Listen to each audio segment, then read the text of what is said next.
Yeah, so welcome folks that just got in here. I was saying that this activity that we're going to do here, I will share this presentation. Anybody that emails us afterwards, if you want it, you can go home and do this with your family tonight, your students tomorrow, their parents. It's an activity that just really grounds us. The science of resilience informs us that the brain has plasticity and it wants to heal, and it can heal at any age.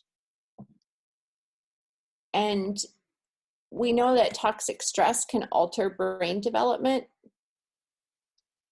So toxic stress can cause this part of the brain to underwire and this part of the brain to overwire in a response to deal with that toxic stress. But what we want to keep in front of us is the hope that the brain can heal, wants to heal, and it can heal at any age. Put a smiley face in the chat box if you're a Ruby Payne fan.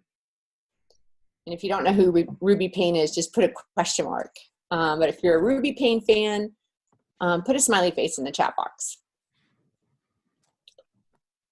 So if you're a Ruby Payne fan, you know that her greatest work was helping educators understand how to help kids in poverty succeed. Like, how do we get kids in poverty to achieve?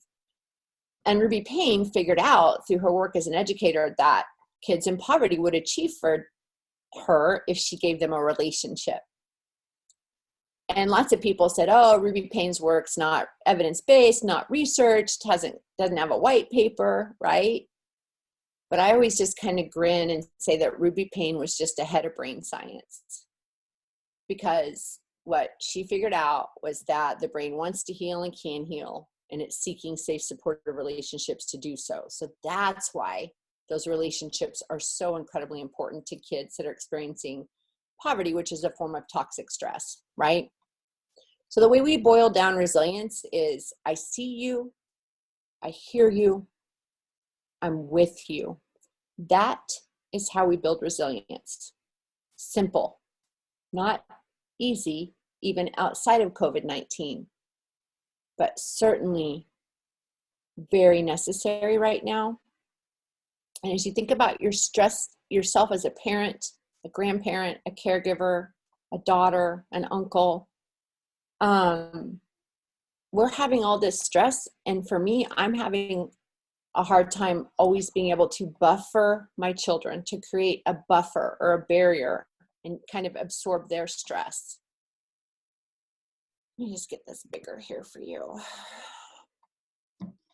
Buffers are basically relationships. And we buffer our kids and we kind of eat their stress. And so this is why certain traumas in our life can be toxic stress, or they can just be tolerable stress. So an example of this is there's a house fire, and the kids come out, and years later they're like, yeah, we had a fire once. And some people come out of a house fire years later and it was devastating, and it's caused repeated trauma for them afterwards, because the X factor in there was the ability for a caregiver to kind of buffer that experience, to buffer their nervous systems. So let's figure out what does that mean, and how did that happen for us? I want you guys to just take a minute and look at this arrow. On the orange side is non-trauma informed care. The blue side is trauma informed care.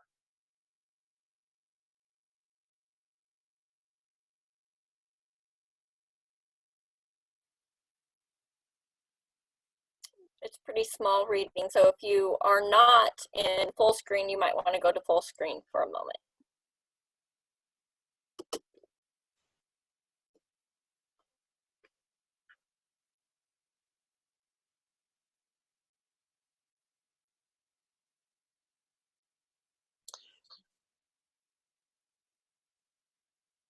So when we're super stressed out and we're in kind of our survival brain, we really can start to show up on the orange side. Some of our administrators, bosses might be coming at us with a lot of the orange side right now. And that is probably just an expression of their anxiety.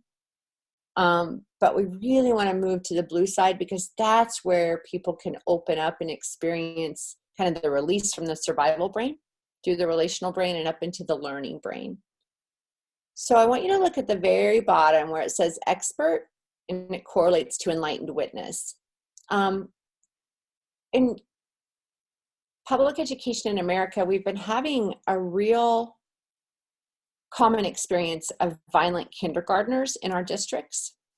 Amazing kindergarten teachers who are just beyond lost as to what to do. Lots of kids flipping desks and running out of classrooms in our elementary buildings. Of course, we've seen, kids kind of acting out physically during fights in our secondary buildings. And a lot of times what we're hearing in our building is, we're not qualified to deal with this. We didn't have this in our formal training. We need experts in here. Like, we need somebody that is qualified to deal with these kids because we don't know what to do, which is an expression of powerlessness. But if you guys have heard that in your building, like, we need experts, we need more social workers, more psychologists, more therapists. If you've heard that in your building, if you're a teacher or in your other organization, as you look at some of the challenges we're facing with kids, can you just put a yes in the chat if you've yourself heard that? Rebecca, which emails should we have them send requests to? Because we've written a lot of requests for this session, and a lot of yeses coming through. Lots of yeses. Jamie, remember, will you write that down? And at the very end of the conference, let's figure out if there's a general email. That way I'm not trying to send out 80, but maybe we can get it. Yeah, I'll ask Ginger. She'll know. Ginger knows everything. Okay. So expert, yeah, like, we need experts. We're not qualified to deal with this. Like, right now, we're like, what do we do, right? Who's going to help us? How do we help our kids? How do we help their parents? We feel very powerless. But I want us to go to the next slide and talk about enlightened witnesses. So an enlightened witness is a person or a group of people who showed up in our lives and they buffered us from something hard, difficult, harsh, maybe even cruel. This person or group of people can be in our lives for a short while or for a long period of time, and they gifted us with an internal message. So as we do this activity together, I want you guys to know this could have been in your childhood. It could be happening right now. Someone's your enlightened witness. Could have been last year, 8 years ago, doesn't matter. So what's the activity? So I want you to just kind of grab a piece of scrap paper, but we're going to do the role of your enlightened witness, a sentence about what they did, and the I message that they gave you. So you're like, tell me more. I'm not sure I have all that. What do you mean? Okay, so here's an example. My teacher, Mrs. Bacon, in 3rd grade. I kind of gloss over it in my story, but in 3rd grade, I was still getting myself up for school in the morning. Nobody was awake with me. And things were really stressful in my house, and there was a lot going on. And so I'd get to that school building way early, and I'd sit outside in all types of weather and wait to be let in the morning. And 3rd grade, the beginning of 3rd grade, Mrs. Bacon comes out one day and she says, hey, I need some help in my classroom. Like, I just have a lot of stuff that's not getting done. Do you think that you could be here early every morning and help me with these things? And so Mrs. Bacon, I got to go into her classroom every morning and do tasks for her. No other kids were allowed into her classroom until the start time. Do you guys think that Mrs. Bacon really needed help in the morning? So her I message to me was that I was special.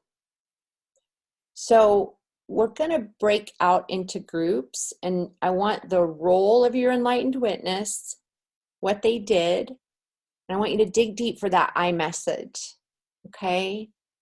You're going to be in groups of 4, and we're going to give you 12 minutes.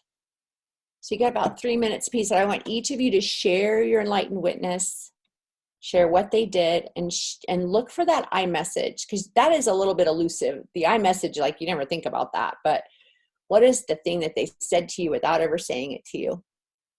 Okay, so I'm going to escape out of here. I'm going to stop share. Jamie, let's get them into groups of 4. Role of your enlightened witness, what they did, and their iMessage. Share with each other. Yeah. Okay.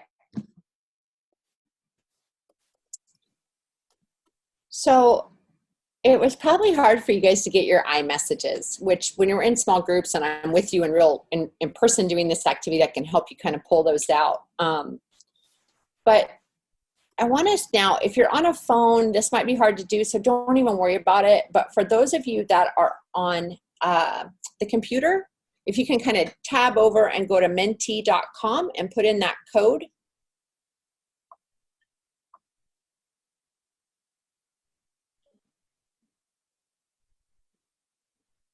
So when you get there, you'll put in 874691.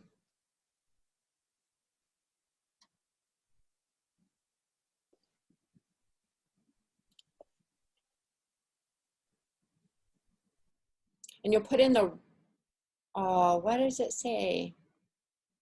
Oh, I put in the wrong code. Yes. Yeah, I got it to come up. You did, Jamie? Mine's not working. 874691. And put in the role of your enlightened witness.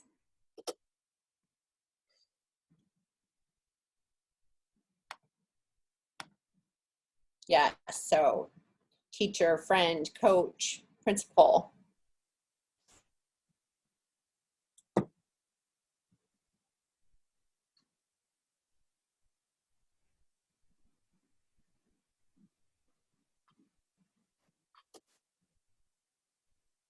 I love it.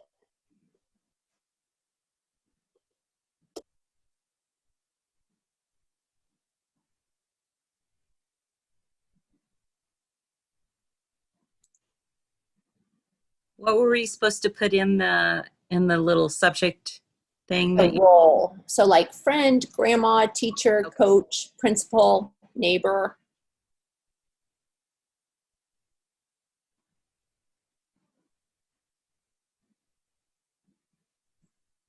And the other word? You can put in another one. If you had another enlightened witness, you can stick that in there too. Oh.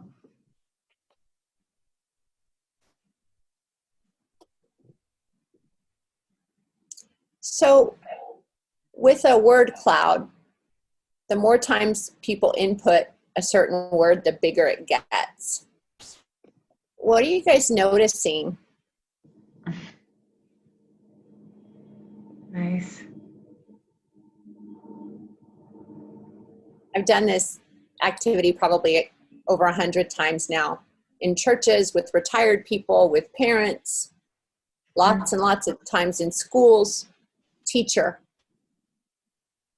is 99.9% of the time the biggest one that comes up. Now I want you to look at something else on here. Do any of you see psychiatrist, psychologist, the experts on here?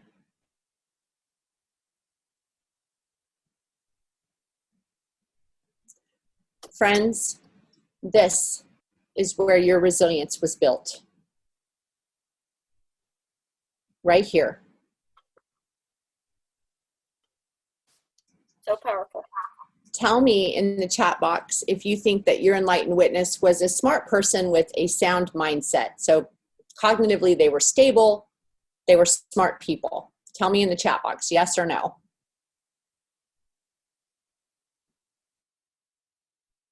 We're getting lots of yeses.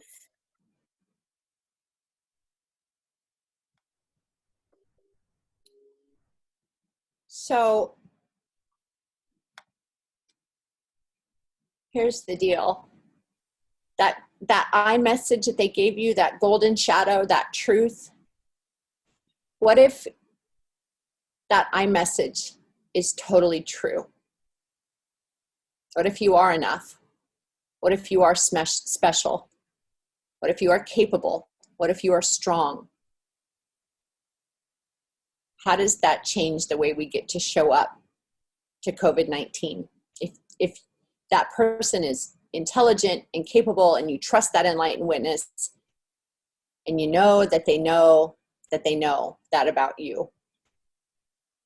The other thing I want to say about our enlightened witnesses is these folks don't have any special skills typically. They didn't come into your life to fix your problem. They just showed up and loved you because you were you. That is how resilience is built.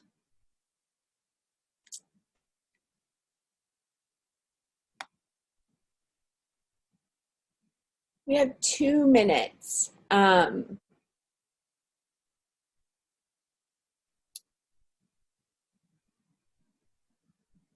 research of trauma-informed, the biggest thing we've come up with is that it takes a safe, supportive adult to change the life course for a kid or even another human being. That is the science. The science is about relationships. It's just about being with people and not judging them and not trying to fix them. Just being present. And we're having to figure out how to do that in a new way and how to give people grace and ourselves grace. So any questions? I think we've got it to where you can unmute before we jump back out of here.